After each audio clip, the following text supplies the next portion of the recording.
Commissioner medical एज्युकेशननी आमची 3 सदस्यीय समिती नेमली आहे. मी आहे, माझ्यासोबत डॉक्टर गजानन चव्हाण आहेत आणि संभाजीनगरहून मोबाईल थोडासा बोलला ना थोडं चौधरी येतात.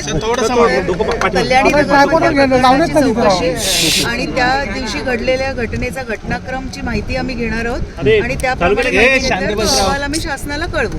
मॅडम काल अजय तावरे आणि श्रीहरी हलवत या दोघांनाही अटक करण्यात आली आहे. ब्लड सॅम्पल मध्ये बदल करण्याचा ठपका त्यांच्यावर. या संदर्भात नेमकी काय काय चौकशी असणार आहे, चौकशीचे नेमके काय टप्पे असणार आहेत? शासनाचे चौकशीचे निकष ठरलेले आहेत, त्याचे नियम ठरलेले आहेत. त्यामुळे त्याप्रमाणेच आम्ही माहिती घेऊ की ती प्रक्रिया या संस्थेत कशा प्रकारे होते आणि त्या दिवशी देखील ती नियमाप्रमाणे झाली आहे की नाही आणि त्याप्रमाणे जो अहवाल असेल तो शासनाला आमच्या सूचनांसहित सादर करू. मॅडम आरोपी अटकेत आहेत, मग चौकशी कोणाची आणि कशी करणार? ते आम्ही माहिती घेऊ ना आता.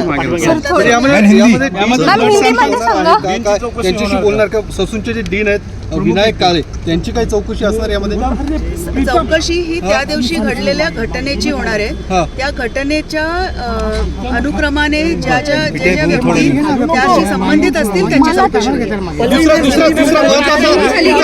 आरोप करण्यात आलेला आहे की तुमच्यावरती भ्रष्टाचाराचे आरोप आहेत आणि अशाच व्यक्तीची अध्यक्ष म्हणून नियुक्ती करण्यात आलेली आहे. विरोधकांकडून काही आरोप करण्यात आलेले आहेत. माझी नियुक्ती शासनाने केली आहे, त्यामुळे ह्याचं उत्तर द्यायची सक्षम अधिकारी शासन आहे, मी नाही. चौकशी किती वेळ आता चालणार आम्ही आहे? जाऊ डी ऑफिसमध्ये त्यावेळी